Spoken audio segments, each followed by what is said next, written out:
Tadi kan disinggung soal demokrasi ya, menurut saya sudah bukan demokrasi lagi. Menurut Jared Diamond ya, di Guns, Germs, and Steel, ini lebih mirip ke kleptokrasi. Kenapa saya bilang kleptokrasi? Tadi dijelaskan bagaimana digunakan pemerintahan ini untuk menggalang kekayaan yang ditujukan kepada segelintir orang atau cukong-cukong ya. Seperti itu. Menurut Jared Diamond, memang kleptokrasi ini adalah sistem pemerintahan yang aktif memindahkan ya kekayaan dari rakyat jelata kepada kalangan elit.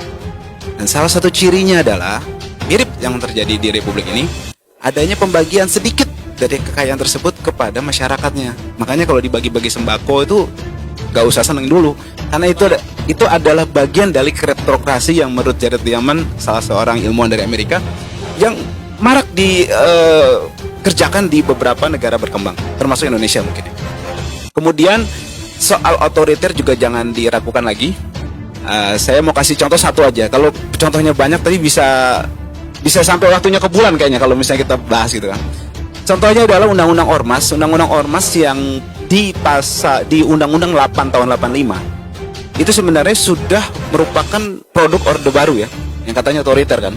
32 tahun Pak Harto itu berkuasa. Nah, tapi kemudian ada perubahan sedikit ya mengenai pembubaran ormas itu sendiri di Undang-Undang Nomor 17 tahun 2013. Nah, kemudian ternyata masih di situ ada ini. Oh, saya salah nih sepertinya. Ini terlalu bagus nih undang-undang ini kan buat diberangus lagi pakai Perpu Nomor 2 tahun 2017 yang akhirnya diundangkan kepada Undang-Undang Nomor 16 tahun 2017. Nah, kenapa saya katakan yang pertama nih sedikit ini aja ya mengulas. Yang pertama adalah bagaimana undang-undang itu mengatakan pembubaran itu. Yang pertama adalah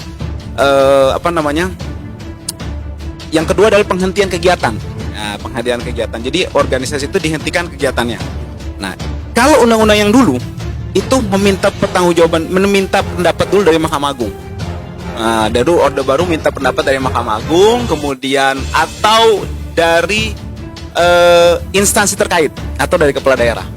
Nah, ini enggak. Kalau di yang undang-undang sekarang ini, produknya rezim Jokowi ini langsung berhentikan. Terakhir dengan pembubaran.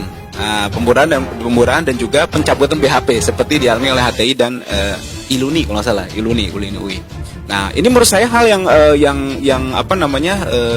lebih diktator gitu kan dibanding Orde Baru dari satu ciri ini aja.